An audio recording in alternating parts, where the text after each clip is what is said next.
আপনি কি কোনোদিন প্লেনে চড়েছেন? আমাদের পৃথিবীতে প্রতিদিন প্রায় 1 লক্ষ থেকেও বেশি প্লেন টেক অফ ও ল্যান্ড করে, কিন্তু দুর্ভাগ্যবশত সেগুলোতে কখনো কখনো ভয়ঙ্কর বিপদও হয়ে যায়। আজ আমি আপনাদের সাথে শেয়ার করব পৃথিবীর সবচেয়ে ভয়ঙ্কর 5টি প্লেনের ল্যান্ডিং এ নিয়ে, যেগুলি শোনার পর প্লেনে চাপার আগে আপনি একবার না একবার ভাববেনই। নম্বর 5-এ রয়েছে হাডসন নদীর ওপর প্লেন ল্যান্ডিং। প্লেনে ভ্রমণ করা সবার কাছে একটা আলাদা অনুভব এনে দেয়। কারো কাছে খুব সুন্দর এবং কারো কাছে খুব ভয়ঙ্কর।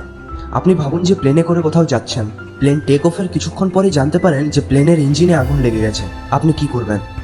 এটাও ওরকমই একটা সত্য ঘটনা যেটা মানুষ ভুলেও কল্পনা করতে পারবে না, কিন্তু এই কল্পনাটা নিউ ইয়র্ক সিয়াটেল ফ্লাইটের প্যাসেঞ্জারদের সত্যি হয়ে দাঁড়ায়। এয়ারবাস A320 নামক প্লেনের মডেলটিতে টেক অফের কিছুক্ষণ পরেই পাখির একটা দলের সাথে ধাক্কা মারে এবং ইঞ্জিনে আগুন লেগে যায়। এই পাখিগুলি ইঞ্জিনের সাথে ধাক্কা খেয়ে আগুন লেগে যায়। প্লেনের যাত্রীরা কিছুক্ষণ পরেই জানতে পারে যে প্লেনে আগুন লেগে গেছে। প্লেনের পাইলট তখনই ভেবে দেখলেন যদি প্লেনটিকে না নামানো হয় তাহলে প্লেনের সব যাত্রীরাই মারা যাবে, তবে প্লেনটিকে ঘুরিয়ে ফিরে যাওয়ার মতো তাদের কাছে সময় ছিল না। তাই পাইলটদের টিম প্লেনটিকে হাডসন নদীতে নামানোর সিদ্ধান্ত নিলেন। প্লেনটি খুবই ভয়ানকভাবে পড়লো হাডসন নদীর ওপর এবং লাইফ গার্ডস এসে তাদেরকে বাঁচিয়ে নেয়। তবে পাইলটদের এই কঠোর সিদ্ধান্তে 6 জন ক্রু মেম্বার এবং 150 জন যাত্রীদের জীবন বেঁচে যায়। নম্বর 4-এ রয়েছে ব্লাইন্ড প্লেন ল্যান্ডিং। আমরা সকলে জানি যে প্লেনের সমস্ত দায়ভার পাইলটের ওপর থাকে এবং কঠিন সময়ে তাদেরকেই প্লেনটিকে সেফলি ভাবে ল্যান্ডিং করাতে হয়। একটা ইউক্রেনিয়ান পাইলট যা তুর্কিশ কোম্পানির জাহাজ উড়াচ্ছিল, সে ভাঙা ককপিট ও কাঁচে যেটাতে কিছুই দেখতে পাওয়া যাচ্ছিল না সেটাতেও সে প্লেনকে সেফলি ভাবে ল্যান্ডিং করিয়েছিল।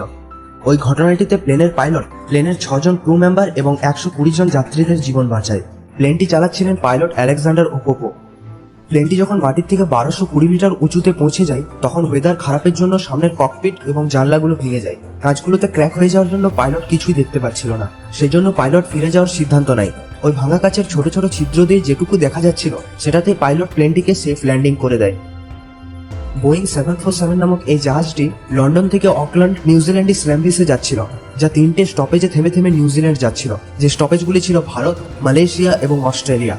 মালয়েশিয়া থেকে টেক অফ করার কিছুক্ষণ পরেই যাত্রীরা বুঝতে পারে যে কোনো কিছু একটা ভয়ঙ্কর হতে চলেছে, কেননা প্লেনের ভেতরটা ধুঁতে ভরে গেছিল। পাইলটরা প্লেনের সামনে কিছুই দেখতে পাচ্ছিল না। এরকম তখনই হয় যখন কোনো প্লেন কোনো একটা ঝড়ের সাথে ধাক্কা মারে এবং যার ফলে প্লেনের 4টা ইঞ্জিনে আগুন লেগে যায়। মৃত্যুর অপেক্ষা করতে থাকা প্যাসেঞ্জাররা পাইলটের দ্বারা কিছুক্ষণ পরে জানতে পারে যে আগুন লাগা অবস্থাতেও প্লেনটির একটা ইঞ্জিন কাজ করছে এবং প্লেনটি রিটার্ন যাওয়ার সিদ্ধান্ত নেয়। পরে আস্তে আস্তে সব ইঞ্জিনগুলোর আগুন নিভে যায় এবং আবার সবগুলো কাজ করতে শুরু করে। অবশ্য প্লেনটি শেষে ঠিকঠাক ইন্দোনেশিয়াতে নেমে যায়। পরে জানা যায় যে একটা আগ্নেয়গিরির মুখে বিস্ফোট হয়েছিল এবং সেটির ধোঁয়া এবং ছাই আকাশে মিশে গেছিল, আর প্লেনটি তখন সেই জায়গাটি দিয়েই পার হচ্ছিল, তাই প্লেনের ইঞ্জিনে আগুন লেগে যায়। নম্বর 2 রয়েছে রুফলেস ল্যান্ডিং।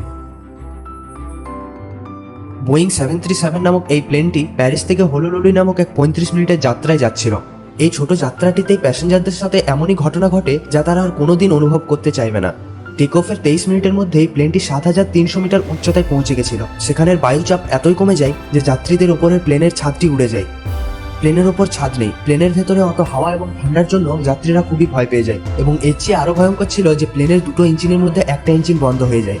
প্লেনটি 3000 মিটার উচ্চতায় পৌঁছাতে প্যাসেঞ্জারদের 310 কিলোমিটার প্রতি ঘন্টা হাওয়ার সাথে লড়াই করতে হচ্ছিল।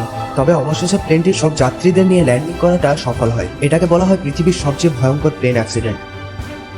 এবং নম্বর 1-এ রয়েছে ল্যান্ডিং অন বিচ। সমুদ্রের ধার একটা এমনই জায়গা যেখানে আপনি আপনার খালি সময় কাটাতে যান। সানবাথ নেওয়া এবং সমুদ্রের ঢেউয়ের সাথে মজা নেওয়া, তার সাথেই ঠান্ডা হাওয়া, এগুলি ছাড়া কোনো সমুদ্রের ধারে এর চেয়ে বেশি আর আপনি কি কল্পনা করতে পারেন? ক্যারিবিয়ানের সেন্ট মার্টিন নামক এই বিচে সময় কাটাতে থাকা এই মানুষগুলি এর চেয়েও বেশি কিছু দেখতে পায়। এই বিচটার একদম সামনে রয়েছে একটা ইন্টারন্যাশনাল এয়ারপোর্ট। যেসব প্লেনগুলি এই এয়ারপোর্টটিতে ল্যান্ড করে ওগুলি বিচ থেকে প্রায় 40 ফুট উঁচু থেকে উড়ে যায়। জেট ইঞ্জিন থেকে নির্গত হাওয়া খুব দ্রুত গতিতে বার হয়। এয়ারপোর্ট অধিকারীরা সাবধান করে দেওয়ার সত্ত্বেও কিছু মানুষ এই জোরালো হাওয়ার থেকে রোমাঞ্চ নিতে ছাড়ে না।